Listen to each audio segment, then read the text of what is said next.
Hello, it's Susan McCaskill back again, as I said I would be, just to read you a short excerpt from Penelope Parker. This is from Chapter 3. Penelope soared through silver filigree clouds set in a cobalt sky. Off in the distance she could see a prism of color glowing in the night. Looking down, she was astonished to see herself astride Heck's back, a Heck with wings. "What are you staring at?" came a familiar voice in her head. "Haven't you ever seen a cat with wings before?"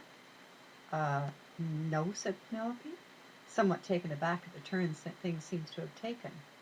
"Well, for your information, I'm a catbird," said Heck. "It comes from my father's side back 10 generations or so. Every 2 or 3 litters, one of us is born, and it's no joke, I can assure you." I didn't mean to insult you," stammered Penelope. "I was just very startled. It's the first time I've ever seen you with wings, you know. I think they're beautiful." And indeed they were. Feathers of iridescent blue, edged with silver, quite a magnificent sight. "Well," croaked Heck, "I suppose I forgive you. You are the daughter of the arch-wizard, after all."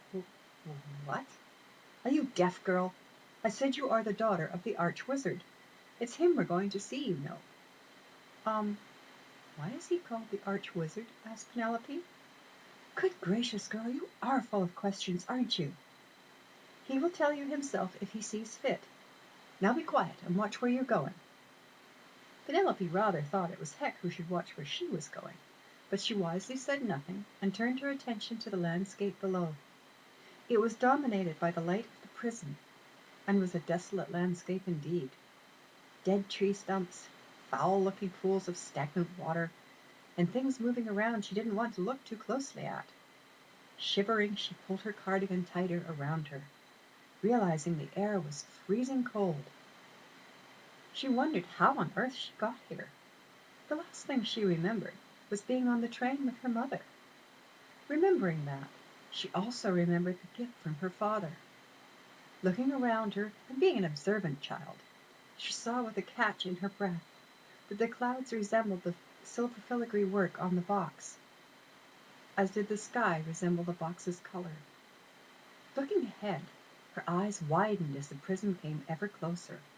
It looked just like the prism she had seen in the center of the crystal ball. What on earth could it mean? Just as this and other questions started to collide in her head, she jumped and grabbed the nearest thing she could, which just happened to be the scruff of Hecate's neck.